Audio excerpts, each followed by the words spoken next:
her på opstandelsesdagen, det er jo den 8. dag. For Jesus han red ind i Jerusalem søndag, og så tjente han i templet og forkyndte ordet indtil onsdag, hvor den kalder man onsdag, kalder man stille onsdag. Fordi det var der, mener mange, at Judas, han tog beslutningen sammen med farisæerne om at forråde Jesus.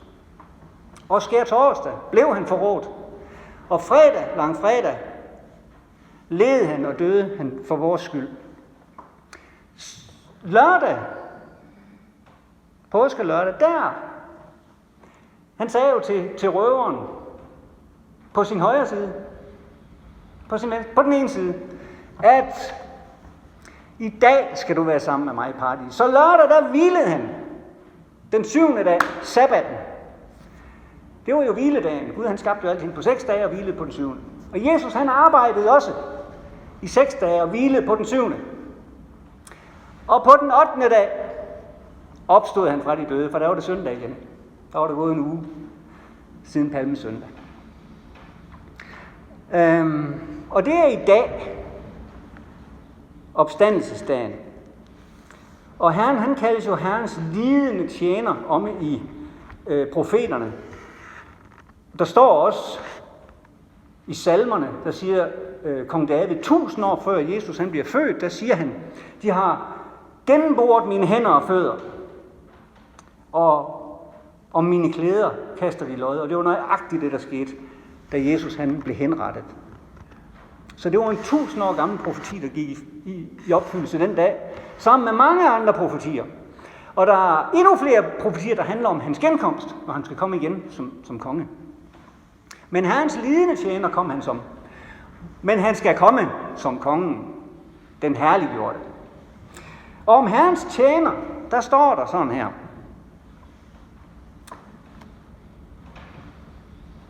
Har du lagt mærke til min tjener, Job? Herren spurgte Satan, har du lagt mærke til min tjener, Job? Der findes ingen som han på jorden, så from og retsindig en mand, som frygter Gud og viger fra det onde. Så der fandtes ingen. Han var jordens retfærdigste mand, Job. Og man regner med, at han levede imellem syndfloden og Abraham. Fordi han blev sandsynligvis omkring 200 år gammel, ifølge Jobs bog. Og dengang blev de så gamle. De blev ikke så gamle som før syndfloden, men efter syndfloden levede de også flere hundrede år, og så blev det ellers kortere tid. Helt ned til kong David, som sagde, et menneskes år er 70 og 80, hvis det kommer højt. Så der blev man omkring 80 år. 70-80 år, hvis man fik lov at dø en rolig død. Men Job, læg mærke til min tjener, siger Herren til Satan. Og det siger han. Vi skal lægge mærke til, hvem der tjener Herren.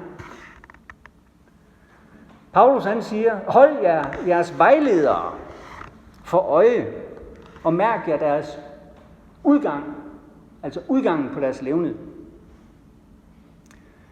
Tag dem som forbilleder og vandre i deres fodspor. Gå i mine fodspor, siger Paulus. Paulus var jo Herrens tjener.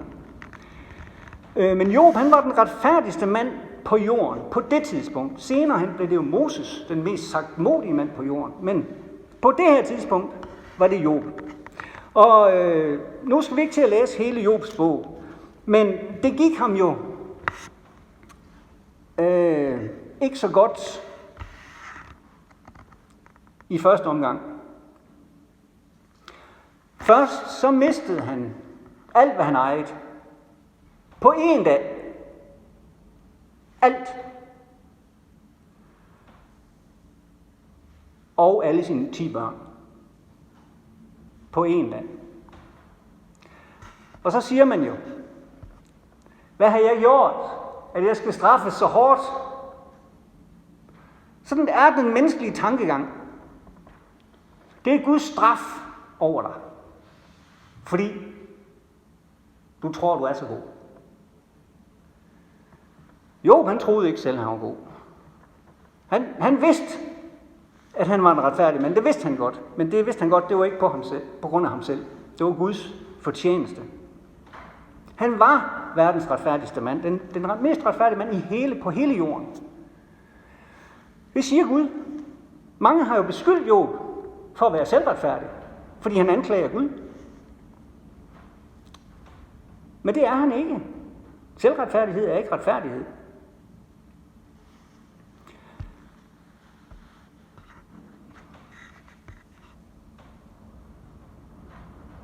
Han var retfærdig på den måde, står der i Job 4:3-4.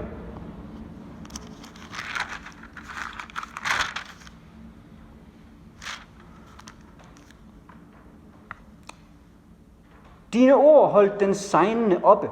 Vaklende knæ gav du kraft. Du har selv talt mange til rette og styrket de slappe hænder, sagde hans venner til ham. Fordi han havde 3 venner. Og de kom til ham, og de så, at han var i så stor lidelse. Og derfor holdt de sig lidt på afstand i en uge, eller sådan noget. 7 dage og 7 nætter, står der.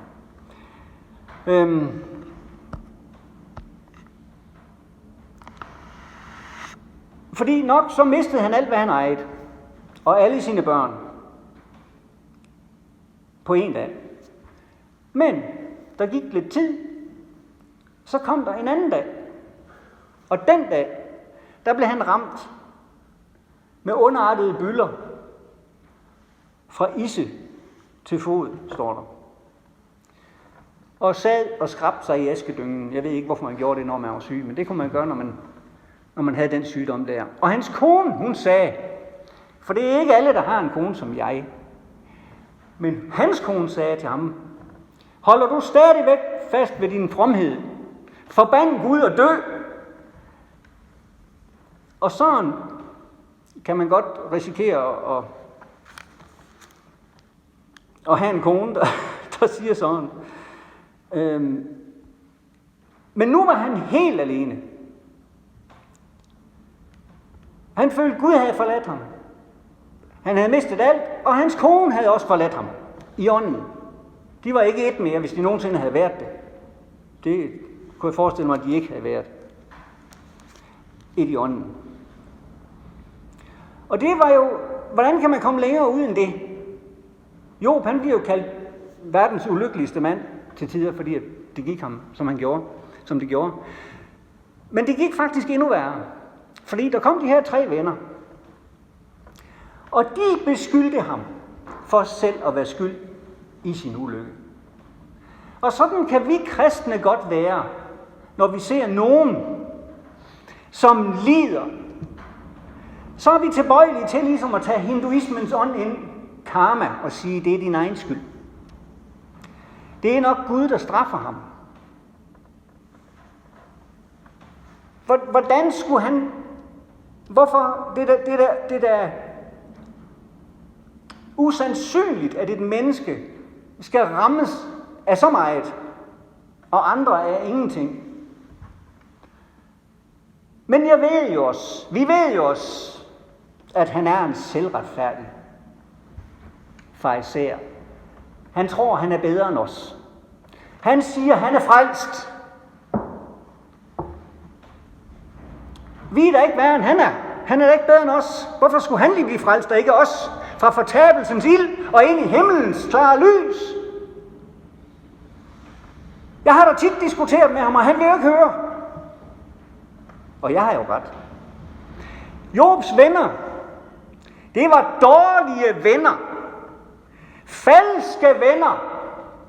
Farisæere. Religiøse mennesker. Som troede, at de vidste det hele, og de kendte ham.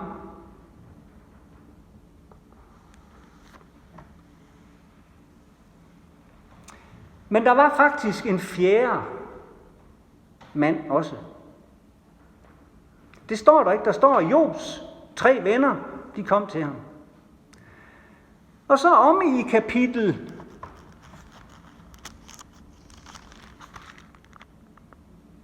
42, vers 7.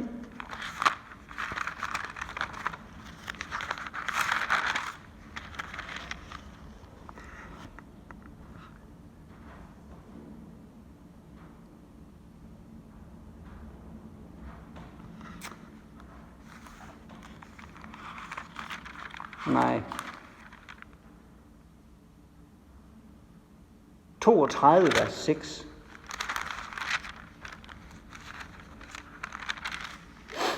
Der står der, og Busitten Elihu, Barakels søn, tog til orde og sagde, og Elihu, han er ikke nævnt iblandt de 3 andre. Han er ikke nævnt som iblandt de 3, som kom til Job og diskuterede med ham. Fordi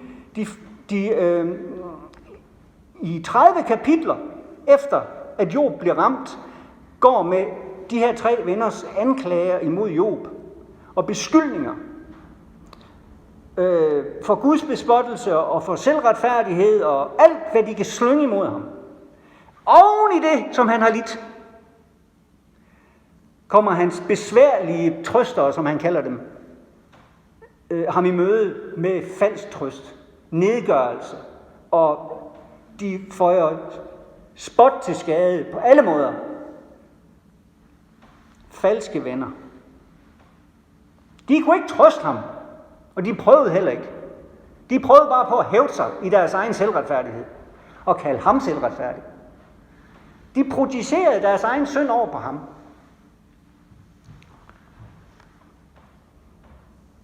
Så de anklager ham igennem 30 kapitler. Det er langt størstedelen af Jobs bog, der går med det. Og det skal vi passe på med, vi kristne. At vi ikke forkaster opstandelseslivet. For denne anklage, der kommer fra djævlen, der står jo, han kaldes jo vores brødres anklager.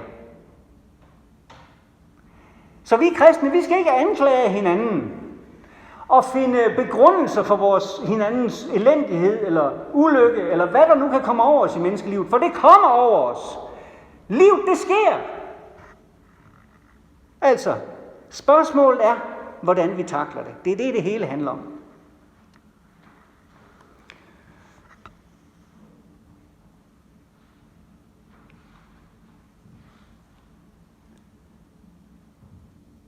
Elihu, han er den største anklager blandt dem. Ham, den her unge mand, som ikke var iblandt de 3 venner. Der har sikkert været mange flere med os. Men de 3 venner, det var hans venner. Og så var der den her unge mand, Elihu. Og han siger, han anklager Job mere end de andre gør. Og det kan vi se i Job 34:7. Et eksempel på. Er der mon mage til Job? Han drikker spot som vand.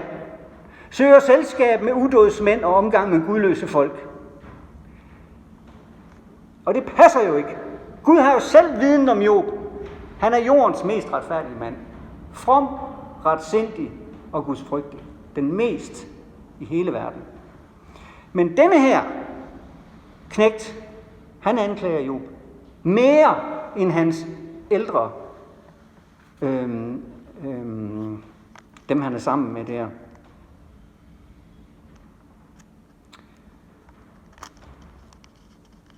Men Job, han står prøve, for det hele er en prøve fra Gud. Job, han gik fra herlighed. Han var Østens rigeste, mægtigste, den mægtigste i Østen. Jeg kan lige prøve at se, om jeg kan finde, hvor det står. Det har jeg ikke lige noteret. Hans ejendom udgår 7.000 stykker smokvæg og så videre, så han var mægtigere end alle Østens sønner. Og han gik fra denne position til den rene elendighed. Den helt forfærdelige. På en dag mistede han alt, hvad han ejede. Og på en senere dag, der mistede han sin førlighed og sin kone og sin tro på Gud næsten. Han troede i hvert fald, nøjagtigt som Jesus, min Gud, hvorfor har du forladt mig? Jesus han forlod sin himmelske herlighed for at komme ned til os og dø på et kors og miste alt. Det samme gjorde Job. Han gik fra herlighed til elendighed. Men ligesom Jesus, så stod Job også prøve. Job blev ikke prøvet som Jesus. Slet ikke, det er ikke det, jeg siger. Det gjorde han ikke. Det er der ingen nogensinde, der kan blive. Men vi kan se, hvor galt det kan gå, og det er ikke engang i nærheden af, hvad Jesus han gik igennem for os. Men Job, han stod prøve, for han holdt fast ved Gud. Hans kone, hun prøvede at få ham fra troen. Hans venner prøvede at få ham fra den tro og gå over til deres tro, nemlig at være ligesom dem, hyklere, farisæere, religiøse. Men han nægtede. Og han holdt stand, og han stod prøve. Og Gud han taler til Job midt i det hele. Midt i at han forsvarer sig over for sine venner. For han anklager egentlig ikke Gud. Han siger bare, jeg kan ikke forstå det. Jeg har jo ikke gjort noget forkert. Hvorfor behandler du mig sådan, Gud? Jesus kunne jo have sagt det samme, men det gjorde han ikke. For han var ikke bare jordens mest retfærdige mand. Han var Gud. Han var Guds søn selv. Han vidste alting og kunne alting, undtagen at synde. Han kunne ikke sige et dårligt eller nedgørende ord om Gud på nogen måde. Eller give ham en miskredit på nogen måde. Han kunne bare sige, hvorfor har du forladt mig? Det vidste han så ikke, hvorfor at han havde det. Men Job, ham taler Gud til. Og han siger,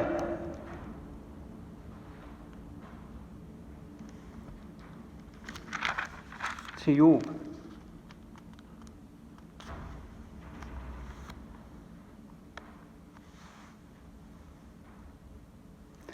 efter at have irettesat Job, for først så irettesætter han Job. Job, han er jo ikke fuldkommen, men han har retten på sin side mere end hans venner. Men fordi han er ufuldkommen, så irettesætter Gud ham, så han bliver fuldkommen. Og siger, hvad ved du overhovedet? Du forsvarer dig selv over for mig. I dine venners påsyn. Du ved jo ingenting.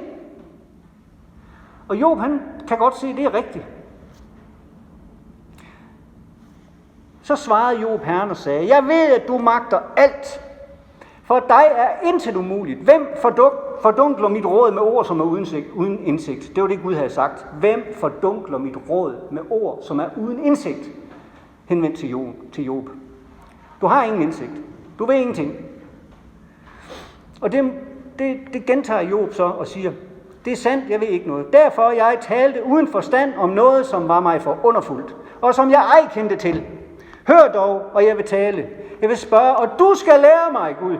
Jeg havde kun hørt et rygte om dig, men nu har mit øje set dig. Jeg tager det derfor tilbage og angrer i støv og aske. Men efter at have talt disse ord til Job, sagde han til temanitten Elifas, det var den ældste af de 3 venner. Min vrede, sagde Gud til Elifas, er blusset op imod dig og dine 2 venner, fordi I ikke talte retteligt om mig, som min tjener Job, Herrens tjener. Tag derfor 7 tyre og 7 vædder og gå til min tjener Job og bring brandoffer for jer. Og min tjener Job skal gå i forbøn for jer. For jeg vil ikke bønhøre jer, religiøse hyklere, så jeg ikke gør en ulykke på jer, fordi I ikke talte retteligt om mig, som min tjener Job. Og så gik temanitten Elifas og Shuhitten Bildad og Namanitten Sofar hen og gjorde, som Herren havde sagt, og Herren bønhørte Job. Og Herren vendte Jobs skæbne, da han gik i forbøn for sine venner. Vi skal bede for andre, så vender Gud vores skæbne. Vi skal have blikket væk fra os selv. I øvrigt, så er det jo lidt specielt. Gud han skælder ikke ud på den unge mand, som egentlig var hårdest i sin dom over Job. Elihu. Ham skal han ikke ofre noget for.